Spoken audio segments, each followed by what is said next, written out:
and then dismiss. And you're welcome to get more treatments. Please do, or else I'm going to take it to the grad students, but I don't think they'll all of it. Graduate students, they need to reduce their calorie, okay? So many lives switch for behavior. Do you want to help me adjust it when I can Okay. do it if you want. Oh, okay. Yeah, I have no problem. Just like, Thank you. Okay. Alright, so I'm very passionate about this topic, and it's about homeschoolers and general music and through the lens of social emotional learning. And the reason I chose social emotional learning is because a very common concern for homeschoolers is that they do not socialize. And that is a falsifiable claim and can be proven through research studies. And general music is generally not talked about for homeschool students because a lot of them do outsource their teaching to private teachers, or their mom is their private teacher. So we don't really have the social environment for them to thrive. So I thought this presentation was going to be a little longer, so I thought there was going to be a Q&A time, so just think about these questions on your own time. But so would you have benefited if you had more autonomy over your K-12 education in music? I definitely would have, especially with the two topics about neurodivergence. I think a lot of people would have benefited from having more autonomy over their learning. Like, we don't want to learn by starting to note read, we want to learn by learning tunes. So that's just one example, and Davis and Culp, Dr. Culp, this year published an article on how we can take student feedback to improve our general music teaching. And so that applies to, general music education and homeschooling specifically, because homeschool is a great way for students to give teachers feedback, and their teacher being mostly their parent. Okay, so the general takeaway number 2 is, in general music you learn skills such as collaboration, teamwork, yada yada, and so this is social emotional learning in a nutshell. You learn how to collaborate, you learn how to work with people, but in homeschool situations, they have to go to a special setting where that is made possible. And as music educators, there is currently no or very little data out there supporting homeschoolers and giving them a general music resource. So the third point is homeschool children cover 6% of our 5 to 6% of our population right now, and that number is only expected to rise because of racial injustice, because of neurodivergent learners, and their parents can provide them with better accommodations at home, because of bullying at schools. So this number is only expected to rise in the next couple of years. So if you knew that this population did not receive high quality general music education, what would you do? You would not just sit idly by and let them get by. You would provide resources. Percent is more than that, because even in public school settings, there are no music teachers, and the music is covered by classroom teachers. Yeah. So say if 10% of your school age population did not get a quality general music education, what would you do?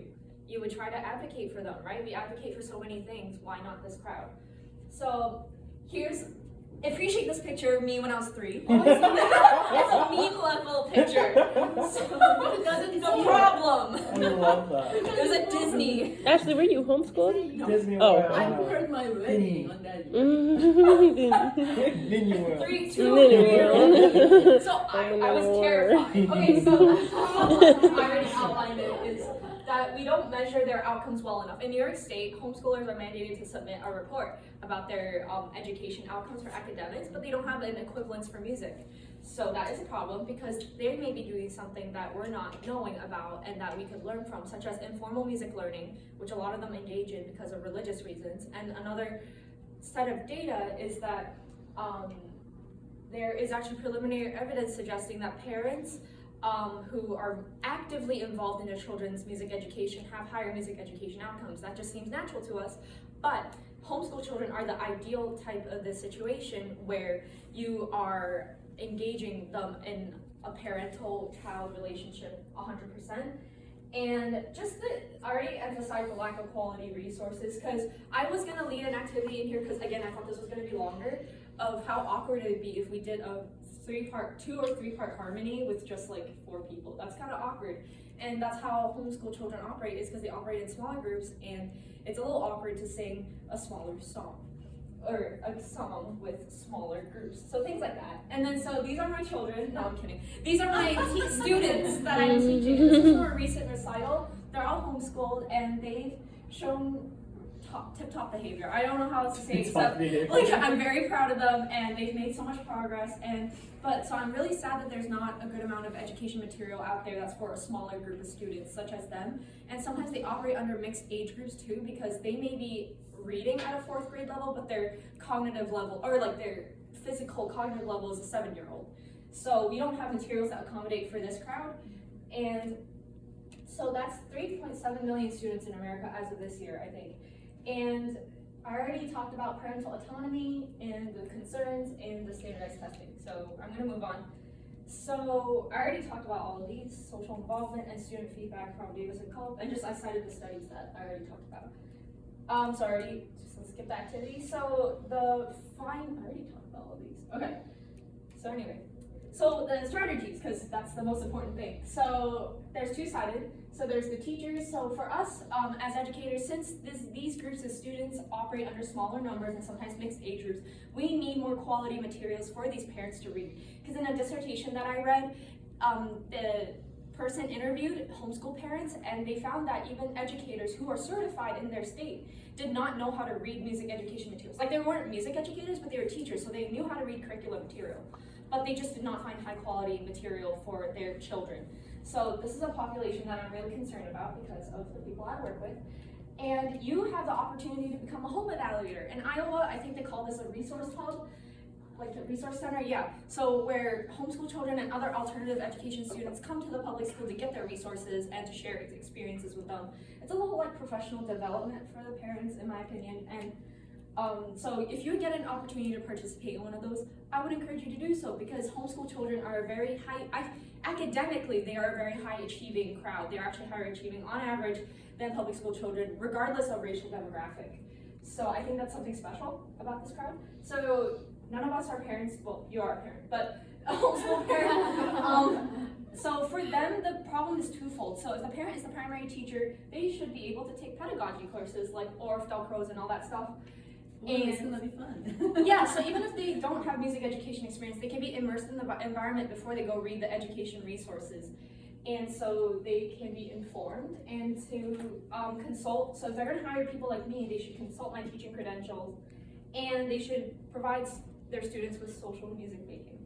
Okay, I just went through that rapid fire. Okay, again, I also thought this was gonna be longer. So this is my internship reflection. Wow, I love the transition. Okay. Okay. Cool. Adam Foley, do you guys know? He's teaching theory in motion at UCMS. Yeah, he's also, his wife was the one that taught young choir. And you observed her once. Yeah, we all did. So that's Miss Naomi Foley. This is Dr. Adam Foley. I am so grateful for him and the experience I've had there. So Neil Armstrong Elementary School and Gates Charlie School District, they are one of the most diverse school districts in Rochester, in my opinion. And I think that's backed by data. They have a good crowd of every kind of background that you can think of. There were some new immigrants, there were some people who grew up here. And so also fun fact, one of my adult piano students is one of Dr. Foley's baby. Like when he first started teaching, she was like an elementary kid, then she grew up with him in elementary. So that's nice. Like lots of children there. Yeah, so it's fun to see how his fruits have grown. Fruits. Yeah. So this is how I divided my 10 hours. I started by assisting. I did not. Oh, this broke. I did not.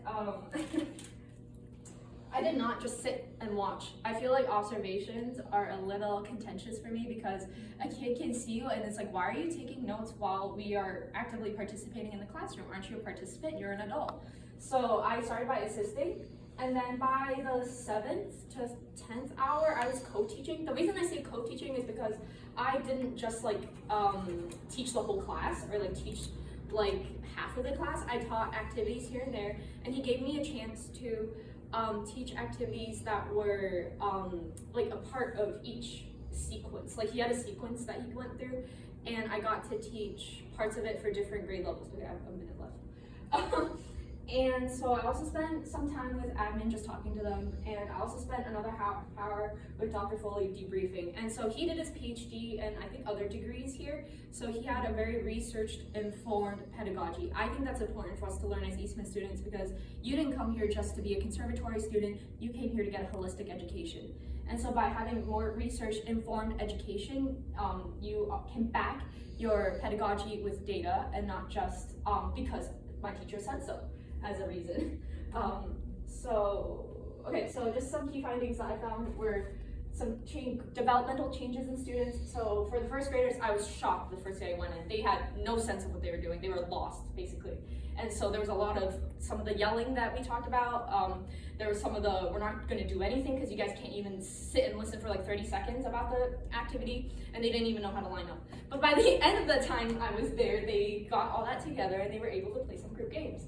And second graders, I know why you guys love teaching second graders now, because they're so capable. They have, still innocent. yeah, they're so cute. Like they're a little stupid in the sense that like they're just trying to figure life out, you know? And so they would play this game that was like button you must wander, and they could not hide it for the life of them. They did not know how to hide the button and sing at the same time. So it was really cute. I really thought that they were just learning how to coordinate their bodies with the social settings, with the teacher, with everything else, and it's just like the whole world's so new to them. It was really cute.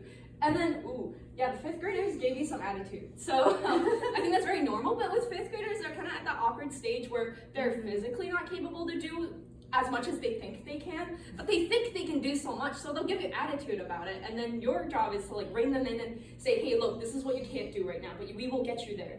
So if you work with me, I will get you there. So that was the key findings that developmentally that I found for at least the Neil Armstrong students.